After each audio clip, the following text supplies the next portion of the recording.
নমস্কার, সুভদ্রা রান্নাঘরে আমার সকল দর্শক বন্ধুকে জানাই স্বাগত। আমি শিউলি। আজকে আমি একটা ব্রেকফাস্ট বানাবো। দেখো, এটা সুজি নিয়েছি। এই মেজারিং কাপের 1 কাপ সুজি নিলাম, আর হাফ কাপ আমি দই নিয়ে নিয়েছি, টক দই। এবারে আমি এই কাপটা ধুয়ে সামান্য একটু জল দিয়ে দিলাম। এবার আমি স্বাদ মতো লবণ দেবো একটু, আর 2-4টে দানা চিনিটা আমার ইচ্ছা, তোমরা চাইলে দিতেও পারো, নাও দিতে পারো। এটা আমি জাস্ট দিয়েছি। এবারে এটাকে আমি ভালো করে মিক্সড করে মিনিট 15-20 রেস্টে রেখে দেবো। সুজিটা জল দিয়ে মিক্সড করে দই দিয়ে রেখে দিলাম, কিছুক্ষণ মিনিট 15-20 রেস্টে রেখে দিচ্ছি। আর চিনিটা আমি সবসময় দিই স্বাদে একটু ব্যালেন্স আনার জন্য। হ্যাঁ, এবারে এটা রেস্টে 15-20 মিনিট রেখে দিচ্ছি, তারপরে আমি তোমাদের দেখাচ্ছি কীভাবে। আমি কড়াতে তেল দিয়ে দিয়েছি। আমি একটা পুর বানাবো, তার জন্য একটু জিরে ফোড়ন দিয়ে দিলাম। এবারে আমি দিয়ে দিচ্ছি, তোমাদের দেখাচ্ছি, দিয়ে দিচ্ছি একটুখানি চপড করে রেখেছি আদা চপড দিয়ে দিলাম।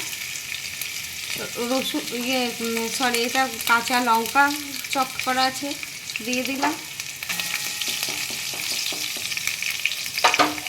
এবারে দিয়ে দিচ্ছি একটু গাজরটা একদম গ্রেট করে নিয়েছি।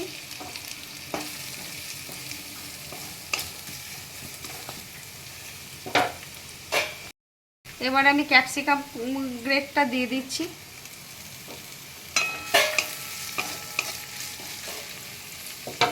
আর এটা হলো তোমার কাজুকে আমি একদম গুঁড়ো করে রেখেছি, আর কতগুলো কালো কিশমিশ, এটাকেও আমি গুঁড়ো করে নিয়েছি, মানে কেটে নিয়েছি, ওটা দিয়ে দিলাম। এবারে আমি দেব আলুটাকে আমি সিদ্ধ করে রেখেছি, হাতে করে ম্যাশ করা রয়েছে, এটাকে আমি দিয়ে দিলাম। এটাকে আমি ভালো করে নাড়াচাড়া করে নেব। আর স্বাদ মতো লবণ দিয়ে দিচ্ছি একটু কালারের জন্য, একটুখানি Kashmiri red chilli powder just 1 pinch মতো একটু হলুদ দিয়ে দিলাম। এবারে আমি এটাকে খুব সুন্দর করে একটু কষিয়ে নেব। 1 স্পিঞ্চ আমি চিনি দিয়ে দিলাম। তোমাদের তখনও বললাম চিনিটা আমার স্বাদে ব্যালেন্স আনি রান্নাতে, তার জন্য দিয়ে দিলাম। আর একটু ধনেপাতা কুচো দিয়ে দিলাম। ব্যাস, আমার এবার পুরটা রেডি। এবার আমি গ্যাসটা অফ করে রাখছি। আমি এবার তোমাদের ব্যাটারটা দেখাই। ব্যাটারটা আমার অনেকটা টাইট হয়ে গেছে, যেহেতু সুজি দেওয়া আছে সেহেতু ব্যাটারটা টাইট হয়ে গেছে। আমাকে একটু জল দিতে হবে, সুজিটা ফুলে গেছে। এইভাবে তোমরা একবার বানাবে, খুব একটা হেলদি, ভীষণ হেলদি একটা ব্রেকফাস্ট বা টিফিন যাই বলো না কেন, বাচ্চা থেকে বড় সকলেরই জন্য ভালো।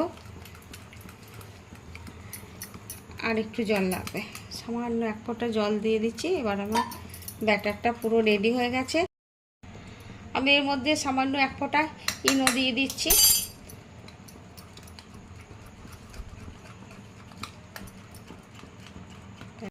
ওটা নিয়েছি, এর মধ্যে একটু তেল দিয়ে দিয়েছি।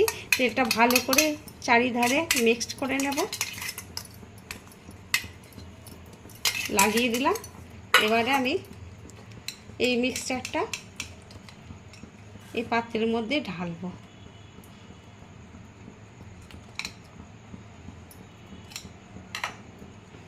দিয়ে দিলাম।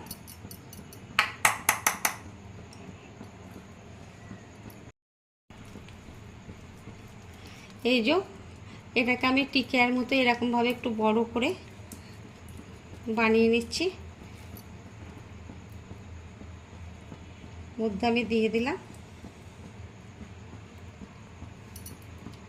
এবার উপর দিয়ে আবার এই মিশ্রণটা আমি দিয়ে দিচ্ছি।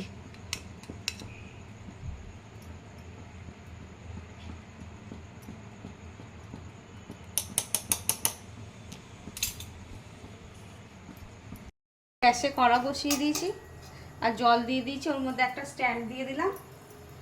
এবার আমি এই পাত্রটি ওর মধ্যে বসিয়ে দিলাম।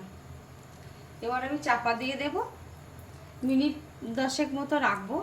জলটা ফুটবে, ভাপের মধ্যে এটা সিদ্ধ হয়ে যাবে, স্টিমে হবে এটা। এবার আমি চাপাটা দিয়ে দিলাম। আমি এবার একটা চাটনি বানাচ্ছি, তার জন্য একটু কয়েক টুকরো আদা নিয়ে নিলাম, আর একটু পুদিনা পাতা, একটু ধনে পাতা, আর একটু টক দই দিয়ে দিলাম, আর একটু লবণ দিচ্ছি, সাদা লবণ। এবার আমি এটাকে পেস্ট করে নেব। একবার একটু বিট লবণও দিয়ে দিলাম, আর দুটো কাঁচা লঙ্কা দিয়ে দিচ্ছি।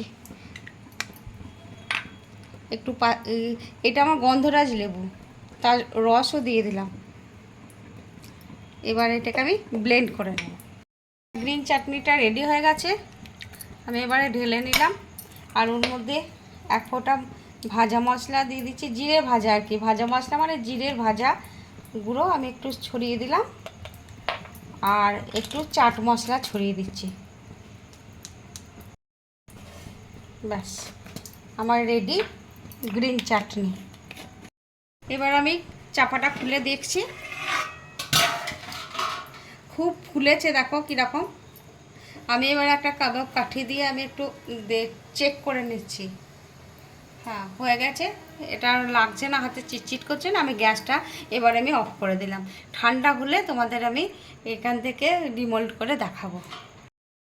দেখো এবার এটাকে ডিমোল্ড করছি।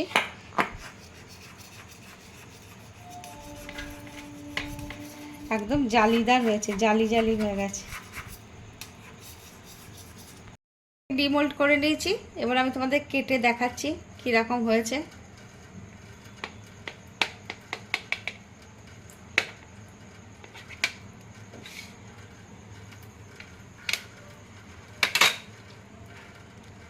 এই দেখো কত সুন্দর হয়েছে, দেখেছো?